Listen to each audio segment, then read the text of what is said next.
여러분 안녕하세요. 10월 29일 방송을 시작하겠습니다. 자, 미국의 PC 개인 소비 지출 물가지수가 발표가 되었죠. 자, 조금 있다가 자세히 살펴볼 수 있도록 하고요. 자, 비트코인의 가격이 2,930만 원 반등이 나오고 있어요. 그리고 미국 증시 또한 강한 급등이 나왔습니다. 위험 자산에는 급등이 나왔어요. 그런데 채권 시장에는 어떤 흐름이 나왔나? 채권 시장에는 오히려 금리가 튀었죠. 즉 채권 시장은 약세였는데 중요한 건 채권 시장에 금리가 튀었다. 혼조세를 보이고 있다는 겁니다. 그래서 물론 이 이면에 채권 시장은 안전시장, 안전자산 그런이죠. 그래서 안전자산 채권에 있던 자금이 위험자산으로 갔다. 이렇게 표현할 수도 있겠지만 채권 시장 참여자들이 금리가 올라갔다는 겁니다. 그렇기 때문에 지켜봐야 된다는 거예요. 현재 시장에서 어떠한 흐름이 나오고 있나? 미디어에서는 이런 말을 하고 있습니다. 참고사항으로 금리 인상 끝이 보인다. 미국 증시 2%가 상승하였다. 자, 미국의 인플레 전망치 수준 그리 나쁘지 않다. 월스트리트는 9월 개인 소비 지출의 인플레이션 데이터에 주목했다. 9월 PC 인플레이션 지수는 전월 대비 0.3% 상승했다. 낮은 연료 가격 영향으로 올해 초만큼 물가가 빠르게 오르지 않고 있다는 신호이다. 변동성이 큰 식품과 에너지를 제외한 근원 PCE 지수는 0.5% 상승했다. 이는 월가의 전망치에 부합하는 수준이다. 연준이 선호하는 인플레이션 척도인 근원 PC 인플레이션 지수는 예상과 대략 일치했다. 이런 상황에서 3분기 민간 임금과 급여의 완만한 상승은 임금 상승이 마침내 정점을 찍을 수 있다는 신호로 볼 수 있다. 자, 그래서 금리 인상이 막바지에 이르렀다고 하면서 미국 증시가 무려 2.87, 나스닥, S&P가 2.46, 다우가 2.59 급등이 나왔던 부분이에요. 자, 리플의 가격도 살짝 반등이 나왔고요. 이더리움 또한 228만 원 반등이 나오고 있습니다. 그리고 비트코인 또한 반등이 나오고 있죠. 자, 그런데 나스닥의 한번 차트를 보고 가자고요. 나스닥의 차트를 보면은요. 기술적 반등에 아직 안정할 취할 수가 절대 없어요. 왜냐? 주봉으로 보면 한눈에 보이죠? 훅 바닥을 찍고 반등했다가 다시 꺾였다가 기술적인 반등이 나오고 있습니다. 아직 추세적인 전환의 흐름으로 보기에는 확인이 필요한 부분이에요. 왜? 물가가 꺾여 나가기 위해선 첫 번째, 제일 중요합니다. 우크라이나 사태에 대한 일시적인 봉합이 필요해요. 명분이죠. 두 번째, 중국 상하이. 중국이 모든 물품 가격의 중심이 중국에 있죠. 상하이에 대한 또는 중국에 대한 봉쇄 해제가 보여줘야 돼요. 이것도 같이 모멘텀이 이루어질 겁니다. 세 번째, 유가에 대한 감산이 아닌 증산이 나와야 돼요. 왜? 원유가 모든 가격의 중심이기 때문에. 이게 물가를 지금 인플레이션의 중심은 얘네이기 때문에 미국의 개인 소비 지출, 이 지출 데이터도 중요하지만 진짜 물가는 얘네가 좋아하는 부분이기 때문에 여러분들도 동의하시죠? 그렇기 때문에 지금 상승, 물론 이게 금리 상단이 가까워져 있다 가까우면 느낌이 좀 듭니다. 다만 중요한 건 첫 번째, 물가가 꺾여 나가면서 연준의 스탠스가 바뀌어 나갈지. 두 번째, 지금처럼 시장이 크게 흔들거리면서 채권 시장을 더욱더 흔들고 채권 시장을 패닉으로 만들어서 채권 금리가 슈팅에 나오면 달러가 슈팅, 원달러 환율의 슈팅, 그러면 증시하고 코인 시장은 박살이 나겠죠. 이와 더불어 실물 경제와 금융 경제도 박살이 나겠죠. 저점을 깨버리고 더 크게 흔들거리겠죠. 이때 스탠스야 전환이 되면서 급속도로 CBDC의 시장을 땡겨올지.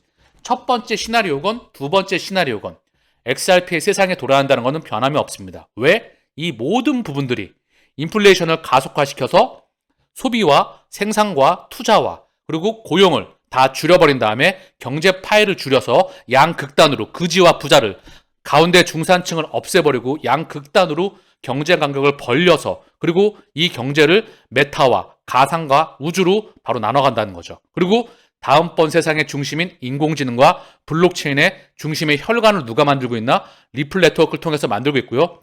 그 리플 네트워크를 통해서 결국은 CBDC를 운반한다는 겁니다. CBDC와 스테이블의 공존, 그리고 그 핵심에 XRP 레저가 있고 XRP 레저를 사용하는 CBDC, 그리고 NFT, 각종 토큰들의 은행들에 연결되는 혈관들에는 XRP가 사용되게 되어 있습니다.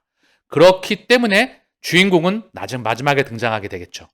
정말 우리의 모습은 그 부분을 끊임없는 연구와 분석을 통해서 확신하시는 분만 지금의 가치는 늘 모아가기에 좋은 가격대리라 생각을 합니다. 자, 원달러 환율이 1425원. 자, 고점 부근했고요. 달러의 가격도 110.6. 떨어져서 살짝 반등했고요. WTI, 국제유가의 지표이죠. 얘 또한 90달러, 87.9달러. 그 부근에 있습니다. 아직까지 지표상으로 유가, 달러, 원달러 환율, 그리고 금리, 큰 변동의 흐름은 아직까지 감지가 되고 있지 않아요. 미 국채 10년물을 보더라도 자, 1개월물을 보게 돼도 4.23을 찍고 고점을 찍고 찔끔 많이 내려왔다 찔끔 반등해 있어요. 많이 내려왔다 보기는 그렇죠. 왜냐? 3개월을 보게 되면 느껴지죠. 고점을 찍고 찔끔 내려왔다가 살짝 반등해 있다. 고점권 부근에 있다는 거예요. 10년물로 보면 아예 바늘로 찔릴 것처럼 되어 있죠. 얘가 내려와야 됩니다. 미 국채 금리가 내려와야 되겠죠. 얘를 내리는 건 누구다? 채권 시장의 참여자들이 뭘 보고 채권 시장에 자금을 넣고 투자를 하죠? 연준의 흐름을 보고 정하는 겁니다. 그래야 이 금리가 꺾이는 거죠. 제가 언급드렸던 그 세 가지를 기준점으로 해서 연준의 스탠스가 어떻게 바뀌는지 지켜보는 게 중요하고요. 그리고 이 부분 달러의 가격도 거의 유사하게 움직이고 있다. 한눈에 나옵니다. 달러도 고점 부근에 있죠. 114.04를 찍고 110까지 내려와 있는 거예요. 고점권 부근에 있습니다. 3개월 치고요. 1년치를 봐도 고점권에 있죠. 10년치를 보면 어떻습니까? 똑같죠. 그죠? 얘가 요까지 내려와야 되겠죠. 103까지 내려와야 됩니다. 이 슈팅 나왔던 게 꺾여야 되겠죠. 그죠? 마찬가지로 원달러 환율도 마찬가지입니다. 그분들이 위험 자산에 실물 경제에 금융 경제에 자금줄이 트이는 상황이라 볼 수가 있겠죠. 자, 그리고 국제금융센터에서 미국 9월 개인 소비 지출 0.6% 상승으로 예상치를 상회하였다. 얘는 이렇게 또 정확하게 표현을 하고 있죠. 아까 미디어와는 또 다르게 PCE 물가는 0.3% 상승하였다. 미국 개인 소득, 먼저 개인 소비 지출부터 보시죠. 개인 소비 지출은 전월비 0.6% 상승하며 예상치를 상회했다. 예상치는 0.4%였는데 0.2%더 올라가서 0.6% 상승. 실질 PCE도 예상치가 0.2%였는데 0.3%로 예상치를 상회하였다. 0.1%만큼. 큰 폭은 아니지만 예상치를 상회하였어요. 그러나 미디어에선 또 얘기 언급하는 게 다르겠죠. 아까처럼 한편 개인 저축률은 3.1%로 전월보다 하락하였다. PC 물가지수는 전월비 0.3% 상승하며 예상치에 부합한 가운데 전년 동월비 6.2% 상승하고 근원 PC 상승률은 전월비 0.5% 상승하며 전년 동월비 5.1% 상승하였다. 자, 그렇기 때문에 아직까지는 지켜봐야 합니다. 미국의 9월 개인 소비 지출은 예상치를 상회하였다. PC 물가도 0.3% 상승하였다. 즉, 세 가지 다시 한번 언급드립니다. 우크라이나, 중국, 국제유가 감산, 거기엔 사우디가 들어가 있겠죠? 얘네가 바로 물가를 좌우지합니다. 중요한 건 그 기득권은 사실 전 세계를 움직이는 세력과 같다. 자, 나스닥의 아까 차트를 봤죠? 좀 주봉인데요. 기술적인 반등. 나스닥이 좀 약해요. 그런데 기술주기 때문에 기술주가 많이 포진되어 있고 빅테크가 많이 포진되어 있기 때문에 금리 인상에 많이 약발이 딸리죠. 원래 성장주는 금리 인상에서 약간은 조금 많은 영향을 받죠. 저금리일 때는 폭발적으로 성장을 하나 고금리일 때는 금리 영향에 많은 영향을 받죠. 그러나 숫자를 찍어내는 기업은 반드시 성장을 합니다. 성장폭이 나오는 기업들은 가장 빠르게 시장이 회복되었을 때 마찬가지죠. 코인도 마찬가지입니다. 펀더멘털이 받쳐주는 기업은 반드시 그 가치를 반영하게 되게끔 되어 있어요. 그래서 그 가치가 지금은 눈에 가려서 지금 또는 소송에 가려서 또는 어떠한 가격에 가려서 보이지 않지만 그 가치를 알아봐주는 사람한테만 그 모습을 드러내는 법입니다. 자, 다우존스를 보게 되면 다우존스는 상당히 많은 반등이 나왔어요. 이 정도면 추세를 돌릴 것 같은 느낌이 나오겠죠? S&P를 볼게요. S&P도 반등폭이 살짝 더 나왔습니다. 자, 반도체는 좀 많이 꺾여 있죠? 나스닥과 똑같아요. 기술주가 많이 포진되어 있기 때문에. 니케이 반등이 좀 나왔어요. 자, 독일 반등이 살짝 나왔죠. 얘도 유로스톡스와 거의 비슷한 흐름이겠죠? 반등이 나왔습니다. 그런데 항생은 박살나 있죠. 중화권은요. 홍콩도 박살나 있고요. 상해도 박살나 있습니다. 자, 중화권은 좀 다른 흐름이에요. 시진프 정부가 3기가 들어서면서. 자, 그리고 대만도 마찬가지죠. 그리고 니케이 한국 증시를 잠깐만 보고 갈까요? 아시아 증시, 신흥국 증시의 대표 증시인 한국 증시를 잠시만 좀 보고 오겠습니다. 한국 증시를 좀 보면은요. 그죠? 한국 증시도 보면은 바닥에 있어요. 살짝 반등 나오고 있습니다. 자, 동학 개미 운동에 의해서 미국에서는 로빈후드 운동이죠. 이때 푹 한번 뛰고요. 제대로 된 슈팅에 나왔죠. 슈팅이 돌아 나갔습니다. 자, 월봉으로 보죠, 그냥. 자, 슈팅이 제대로 나왔죠. 이거 반드시 되돌립니다. 원래 슈팅은 돌아가게 돼 있어요. 슈팅이라는 게 뭐냐 하면 이렇게 상승 추세 쳤다가 이렇게 튀잖아요. 추세를 벗어나는 상승이 나왔죠. 얘는 반드시 추세로 수렴하게 되어 있습니다. 그 부분이에요. 근데 지금은 그 추세를 이탈하는 파동을 이탈하는 또 하락이 나왔어요. 요 하락, 하락. 요 부분이라는 거죠. 이제는 돌아올 때가 되었다는 거죠. 그 기점을 기다려야 될 텐데 어떤 부분이 될지. 자, 한국 증시는 박스권에 있다는 거죠. 한국 무역은 전 세계 8강, 9강, 10강인데 GDP 규모도 전 세계 선진국에 반열에 들어가 있지만 금융은 후진국입니다. 늘 이머징 지수에 포함될 수밖에 없고 선진국 지수에 왜 포함되지 못하는지 뭐 공매도 제도 문제와 관련하고 금융 시스템과 그리고 여러 가지 부분들에서 상당히 개선되어야 되는 지점들이 많습니다. 또한 국민들에 대한 금융에 대한 의식 수준이 조금 더 많이 올라와야 돼요. 일본 또한 마찬가지로 국민들이 금융에 대해서 많이 무지한 부분들이 많이 있습니다. 그렇기 때문에 제 방송을 보시는 분들은 금융과 경제와 과거와 현재와 또 미래의 디지털에 대한 부분을 같이 한번 익혀 나가실 수 있는 방송이 될 수 있도록 최선을 다하겠습니다. 자, 2022년 3분기 XRP 시장 보고서가 나왔습니다. 자, 포인트만 짤막하게 보시죠. 리플은 XRP의 보유량이 처음으로 총 발행량의 50% 미만입니다. ODL, 라탐의 주요 시장인 브라질에 출시가 되었다. ODL 볼륨은 다시 한번 증가를 이뤄내었습니다. 그 증가 폭은 자, 지난 분기보단 덜했어요. 그러나 계속해서 증가하고 있다는 부분을 보여줬고요. 총 판매는 좀 줄었습니다. 자, 보게 되면 먼저 리플의 다양한 지갑에서 처음으로 보유된 XRP의 양이 500억 미만 또는 총 공급량의 50% 미만입니다. 비평가, 즉 회사의 XRP 소유권을 XRP 원장이 리플에 의해 제어된다는 지표로 지적했습니다. 이것은 사실이 아닙니다. XRP 레저는 트랜잭션을 검증하고 새로운 기능을 추가하고 네트워크를 보유합니다. 현재 XRP 레저에서 130개 이상의 검증자 노드 중 단 4개만을 운영하고 있습니다. 126개를 타 부분이 운영한다는 거죠. 그래서 탈중화가 되어 있다라고 지금 회사에서는 언급을 하고 있는 부분입니다. 자, 그리고 암호화 시장 요약을 하고 있는데요. 전반적으로 우크라이나 연준, 그리고 미국에 대한 연준, 우크라이나 전쟁 이 부분에 대해서 언급을 하고 있고요. 암호화 시장은 중요한 거는 달러 인덱스와 기타 등등의 현재 물가 상황과 이런 부분들에 대해서 언급을 하고 있죠. 제가 아까 정말 자세히 언급을 드렸죠. 자, 그리고 이더리움에 대해서 머지 이후에 자, 드디어 결승선을 넘었다. 아직까지 극적인 효과는 여전히 시장에서 실현되고 있으며 구체화하는 데 시간이 걸릴 것이다. 가격은 아직 미미하죠. 그 파급력은요. 시차를 두고 반영될 수밖에 없어요. 그 부분 또한. 자, 핵심을 먼저 보시죠. 리플의 XRP 판매 요약. ODL 관련 매출이 제일 중요하죠. 2022년 2분기에서 자, 2125.92에서 2022년 3분기 2819. 자, 다시 한번 증가 폭이 이 정도면 작은 게 아닙니다. 지난 분기보다는 그 폭발적인 성장에 비해서 성장 폭이 줄었지만 이 정도면 엄청난 성장입니다. 지금처럼 엄청난 불경기, 즉 인프라가 계속해서 깔려 나가고 있다는 거죠. 지금 매크로는 완전히 박살나 있습니다. 지금 유동성이 씨가 말라 있고요. 모든 수도꼭지를 잠갔죠. 그럼에도 불구하고 새로운 혈관을 꾸준히 깔고 있다는 그런 부분이에요. ODL 관련 매출은 지속적으로 증가하고 있다.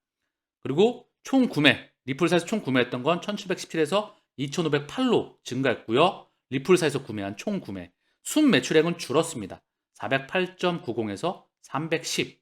핵심은 뭐다? ODL 관련 매출이고요. 그리고 XRP 거래량은 당연히 전 세계 매크로로 인해서 좀 줄었겠죠. 그래서 보면 862에서 789. XRP 거래량을 보게 되면 78.50에서 72.65로 좀 줄어 있는 부분입니다. 자, 다시 돌아와서 전반적으로 시장에 대한 그런 유동성이 씨가 말라 있다는 부분을 언급하고 있어요. NFT 시장이 지난 분기 18억 달러에 거래가 됐다면 작년 같은 분기보다 80%, 올해 2분기보다 76% NFT 거래량이 급감했다는 소식이죠. 그럴 수밖에 없겠죠. 전 세계 자금줄이 씨가 말라 있기 때문에. 자, 그리고 메타버스도 식어가는 듯하다. 이더리움 기반 가상세계 디센트럴랜드는 13억 달러의 규모의 생태계에서 일일 활성 사용자가 38명에 불과했다. 즉 여기도 지금 자금이 말라 있고요. 코인 시장도 자금이 말라 있고요. 주식 시장도 자금이 말라 있고 부동산, 채권 모든 전 세계의 자금이 말라 있다는 거죠. 얘네의 자금줄이 풀릴 때가 즉 추세가 전환되겠죠. 이 바닥에서 급등이 나올 수도 있고요. 그건 무슨 말이죠? 정리를 하면 바닥에 있을 때 떨어지더라도 지금처럼 가격이 너무나 쌓였을 때 모아간다는 거죠. 어떤 대상을 모아간다? 앞으로 시장이 폭발적으로 커지는데 남들이 침범하지 못하는 독점적인 경쟁력을 확보하고 있는 대상에다가 모아간다는 거죠. 100배 이상 최소한 커질 대상에다가. 그 중심에 누가 있다? 이 C를 누가 조종하죠? 이 자금줄을 누가 지평하고 누가 조절하고 있죠? 연준이 조절하고 있죠. 연준의 최대 지주는 누구죠? JP 모건, 뱅크 오브 아메리카, 리플과 파트너십을 맺고 있죠. CT, 자 그리고 기타 등등의 전 세계 미국과 유럽계 중앙금융기관들이겠죠. 그 중심에 누구죠? 리플과 무관하지가 않습니다. 그죠? 비자와 마스터카드도 같은 계열이라는 거죠. 그리고 디지털 커런시 그룹, 마스터, 나스닥, CME 그룹, 그리고 벡트, 인터컨티넨탈 익스체인지. 자, 모두가 다 같이 움직이고 있죠. 핵심은 뭐죠? 전 세계 금융기관들을 하나로 묶는 거죠. 누구를 통해서? 리플렛을 통해서. 리플렛을 통해서 사용되는 게 누구다? XRP이다. 다시 한번 언급을 드립니다. 지금은 펀더멘탈이 본래 가치 대비 모든 게 다 빠그러져 있습니다. 그 빠그러진 바닥권에 있는 그 가치 대상을 싸게 모으기에 최적의 시기입니다. 자, 소송에 대해서도 언급을 하고 있습니다. SEC는 18개월 동안 법원에서 6번의 명령을 받은 후에 흰머리 이메일에 대해서 이제 비트코인과 이더리움에 대해서 자, 증권으로 간주하지 않은 이유에 대한 언급이 포함되어 있는 이 이메일, 이 부분이 언급되어 있죠. 드디어 6번의 명령을 받은 후에 중요한 건 이제 11월에 SEC와 리플의 회신 브리핑을 제출하고 거기에서 신청에 대한 판사의 결정을 기다립니다. 리플은 업계가 미국에서 암호화 혁신이 번성할 수 있도록 필사적으로 필요한 규제 명확성을 얻을 수 있도록 이 사례와 계속 싸울 것입니다. 자, 중요한 건 명확성이 나와야 되죠. 그러나 제가 봤을 땐 시간을 무지하게 끌고 있다. 2023년 상반기를 브래드 갈랭허스가 언급을 하였죠. 이것도 가봐야 안다는 부분. 아직 또 시간을 제 초기에는 또는 여러분들이 판단하시기에도 우리의 발행과는 다르게 조금씩 딜레이가 되고 있다는 느낌이 듭니다. 좀 빠른 시간 안에 마무리가 되었으면 하는 바람이 있습니다. 자, 그리고 NFT 공간의 XRP 원장, XRP 대체를 통해서 NFT를 발행하게 되죠. 개발자 친화 지역이고요. 수수료나 속도, 그리고 탄소에 대한 부분 모든 것이 이더리움 블록체인보단 월등하죠. 그렇기에 앞으로 NFT, 현재 대부분의 NFT 기반이 이더리움으로 되어 있습니다. 생태계가.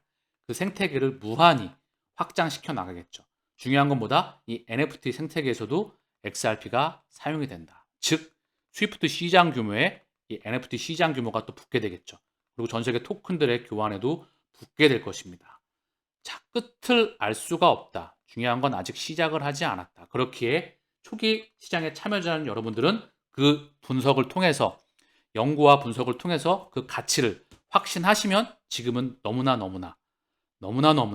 가치가 저평가가 되어 있습니다. 자, 그래서 XLS20을 활성화하는 결과는 XRP 레저 검증자에게 달려 있습니다. 10월 17일 현재 검증인의 80% 이상이 수정안에 찬성표를 던졌으며 커뮤니티는 수정안이 2022년 4분기에 적용될 것으로 예상하고 있습니다. 자, XRP 레저를 통해서 XRP20 NFT의 발행이 이제 계속해서 우리 곁으로 다가오고 있습니다. 살짝씩 밀려나가고 있지만 다가올 수밖에 없겠죠. 새로운 NFT의 세상, 그 부분 또한 엄청난 파급력을 가지는 부분입니다. 비트코인 가격도 100만 장자도 70% 하락하였다. 암호화폐 겨울 영향. 자, 오늘 방송을 마치면서 여러분들께 이 말씀을 드리고 싶어요. 겨울이죠? 겨울이 지나면 봄이 옵니다. 겨울이 지나면 반드시 봄이 와요. 그리고 여름이 오고 가을이 오고 다시 겨울이 오죠. 반드시 겨울이 오면 봄이 옵니다. 겨울이라는 건 무슨 뜻이죠? 암호화폐의 엄청난 침체기라는 거죠. 이때 모으시길 바랍니다. 침체기가 끝나고 확장기가 오게 되면 미친 듯이 달려줄 수밖에 없죠. 이 시장은 이제 시작합니다. 그게 바로 팩트입니다. 자, 마치겠습니다. 감사합니다.